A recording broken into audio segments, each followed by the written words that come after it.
7 தமிழ், பொறுப்பும் பொது நலமும். பொங்கல் பண்டிகை உற்சாகமாக கொண்டாடப்பட்டு வருகிறது. சென்னை கோடம்பாக்கத்தில் உள்ள ஒரு குடும்பத்தினரின் பொங்கல் கொண்டாட்டத்தை நமக்கு தருகிறார் செய்தியாளர் லாவண்யா. தமிழகம் முழுவதும் இன்று தை திருநாள் கோலாகலமாக கொண்டாடப்பட்டு வருகிறது. சென்னையை பொறுத்தவரையில் அதிக அளவில் மக்கள் இடம்பெயர்ந்து இருப்பதாலும் இடப்பிரச்சனை அதிக அளவில் இருப்பதாலும் குடியிருப்பு பகுதிகளில் இருக்கக்கூடிய மக்கள் கேஸ் அடுப்புகளிலேயே பெரும்பாலாக பொங்கல்களை வைத்து கொண்டாடி வருகிறார்கள். தற்போது நம்மிடையே கோடம்பாக்கத்தை சேர்ந்த பேராசிரியர் உமா மகேஸ்வரி இருக்கிறார். அவரிடம் கேட்போம்.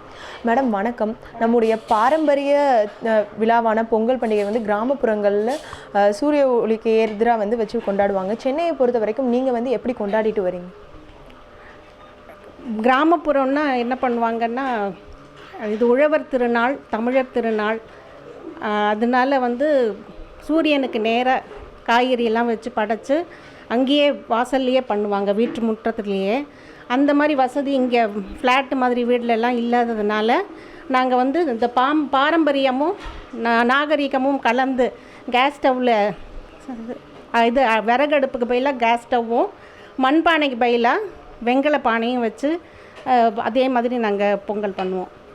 மேடம், அதே போல் கிராமப்புறங்களில் போகியிலேருந்து தொடங்கி காணும் பொங்கல் வரைக்கும் 4 நாட்களாக பொங்கலை கொண்டாடுவாங்க.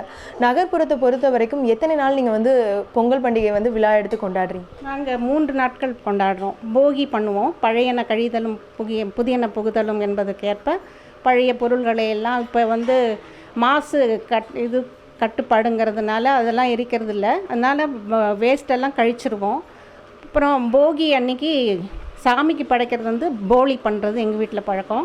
பொங்கல் அன்னைக்கு வெறும் சக்கரை பொங்கலும் வடையும் மட்டும் பண்ணுவோம்.